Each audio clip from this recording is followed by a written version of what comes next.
So first is to start and run all containers, database application, and PHP my admin. So we're gonna start these three containers and open database application. So you open up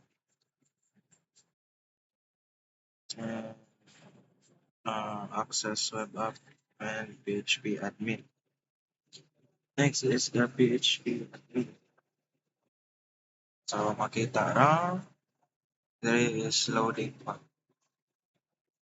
So on sa next step. So next is create one product in the app.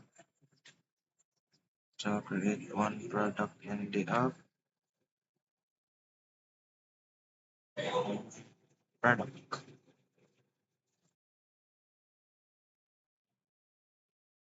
Product. So explain. Okay. Okay, so products. One create tag, one product.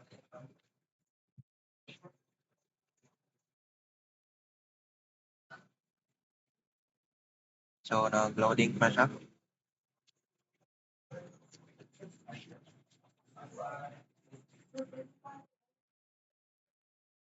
Uh, so may chat ang product.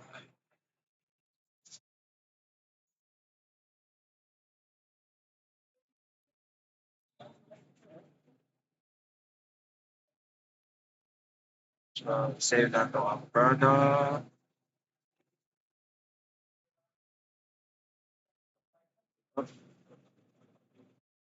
So nag-loading pa siya.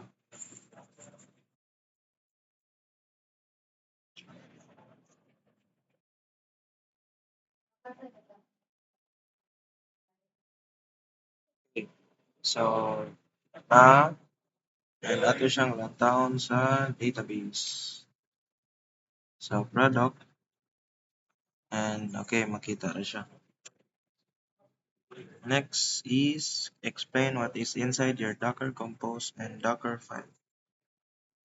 Okay, so what is inside my Docker Compose? So inside my Docker Compose, I have three services. First is the application. So this service builds the app using the Docker file, and it runs on port 8000, 8000 semicolon and 80. It connects the database using the environment variable. So muna siya mag-connect siya sa database. Then it depends on the database nga platform Docker DB, meaning na mo run usa ang database, mo run og una ang database usa sa Docker app. The next service is the Docker DB. So this is the database service. So it uses MySQL 8.0 image. So makuha ni siya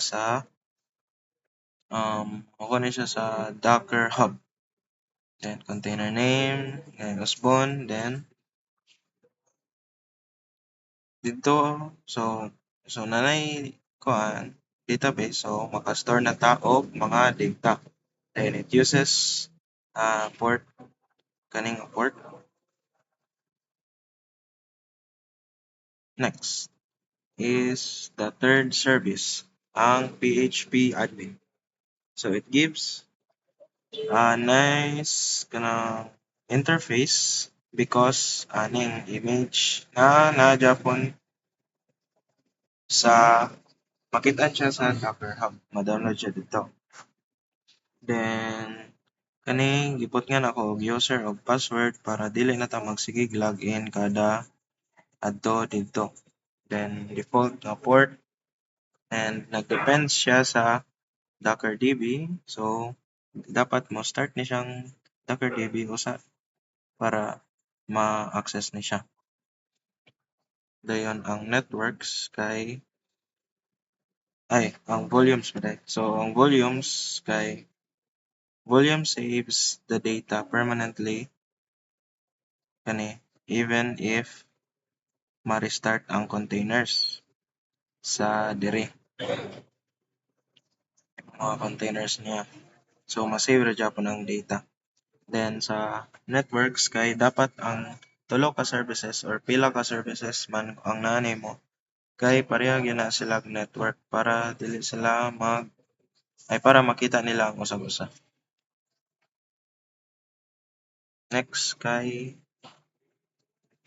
ang Docker file. So next explanation is the Docker file.